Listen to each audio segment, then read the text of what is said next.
Of bird story TV. तोते भाई, तुम इतने दिनों से कहाँ थे? नजर नहीं आए। हमें तो लगा कि तुम इस जंगल को छोड़कर चले गए हो। तुम्हें मेरे कहीं आने जाने की बड़ी चिंता रहती है। मैं दूसरे जंगल गया था और मैंने वहाँ एक कला भी सीखी है। तोते भैया, कैसी कला सीखी है आपने? रानू चिड़िया, मैंने सीखा है कि पक्के घोंसले कैसे बनाते हैं। ऐसे घोंसले जो बहुत मजबूत होते हैं, तेज बारिश और तूफान में भी नहीं गिरते। ये तो बहुत बढ़िया काम सीखा है आपने।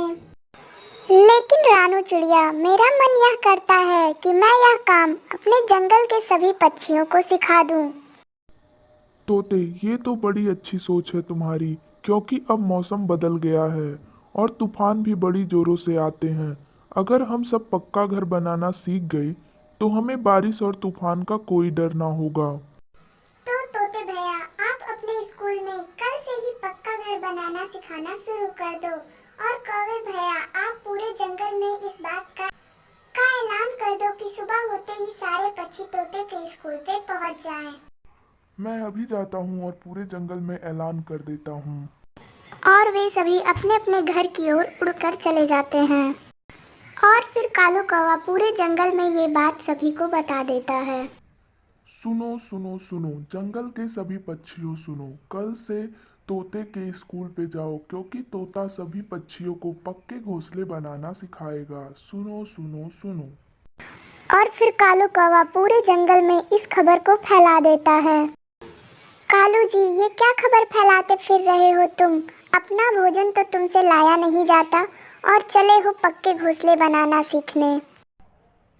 गोरी तोता बता रहा था कि जो घोंसला वो बनाना सिखा रहा है वह तेज बारिश और तूफान में भी नहीं गिरेगा। और फिर रात हो जाती है और वे दोनों सो जाते हैं। सुबह होते ही सारे पक्षी तोते के स्कूल की ओर चले जाते हैं और तोता आज बहुत खुश था और रानी चिड़िया भी पहुंच जाती है। ये कालू और गौरी नहीं पहुंचे अब तक। हम थोड़ा इंतजार करते हैं, वो आ जाएं, फिर हम अपना लेक्चर शुरू करते हैं। और नाम लेते ही कालू और गौरी आ जाते हैं।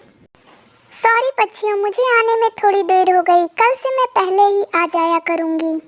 कबूतर, तुम आगे कैसे बैठ सकते हो? तुम्हें पता है ना कि आगे सिर्फ मैं बैठ सकती हूँ। लेकिन मैं पहले आया था। कबूतर, तुम जिद छोड़ दो और पीछे आ जाओ। गोरी कहाँ मानने वाली है। तुम चुप हो जाओ छोटी चिड़िया, तुम्हारे मुंह से मेरा नाम अच्छा नहीं लगता। तुम सब चुप हो जाओ, तुम लोगों ने क्लासरूम में शोर मचा दिया है। फिर कबूतर पीछे चला जाता है और गोरी आगे आकर बैठ जाती है। तो फिर आज का लेक्चर शुरू करते हैं। जी हाँ, शुरू करिए।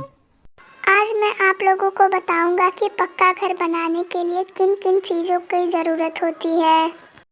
हमें घोंसला बनाने के लिए सूखे घास और पत्तों की ज़रूरत होती है, और अगर कपास मिल जाए तो घोंसला और भी मुलायम और आरामदायक बनता है। छोटे तिनके जो घर के नीचे लगाए जाते हैं। फिर कुछ लंबी और मजबूत लकड़ियाँ जिनसे घर का ढांचा तैयार होता है। एक्सक्यूज मी सर, मुझे भूख लगी है और स्कूल से कुछ खाने को नहीं मिलेगा। गौरी, मैं इतने सारे पक्षियों को खाना कैसे दे सकता हूँ? सभी पक्षी अपना भोजन लेकर आएंगे या फिर वो अपने घर पर जाकर खाएंगे। आज के लिए बस इतना ही, लेकिन कल आप जब आएंगे तो मैं आपसे पूछूंगा कि पक्के घर बनाने के लिए किन किन चीज़ों का उपयोग किया जाता है। फिर सभी पक्षी अपने अपने घर चले जाते हैं। सूखे पत्ते, सूखी घास, कपास और लंबी और मजबूत लकड़ियाँ। मुझे तो याद हो गया है। मम्मी, आप क्या याद कर रही हैं? बेटा, मैं पक्के घर कैसे बनाते हैं इसके बारे में याद कर रही हूँ। फिर रात हो जाती है। सूखे सूखे क्या था गौरी? आज तोते जी ने जो याद करने के लिए दिया था, क्या तुम्हें याद है? मुझे भूल गया, वह तो सूखे क्या चीज थी। सूखे अमरूद और सूखे अंगूर। मुझे तो नहीं भूला, मुझे तो याद है। फिर कालू और गोरी एक साथ गलत याद कर लेते हैं और सुबह पक्षी स्कूल जाते हैं। सॉरी सॉरी पक्षियों, मैं फिर आज लेट आई।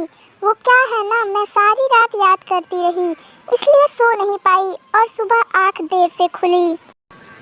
रानू चिड़िया बताओ, घर को नरम रखने के लिए किस चीज की जरूरत होती है? कपास। अगर कपास मिल जाए तो घोंसला आरामदायी होता है। गुड, बस ऐसे ही सब याद कर लो।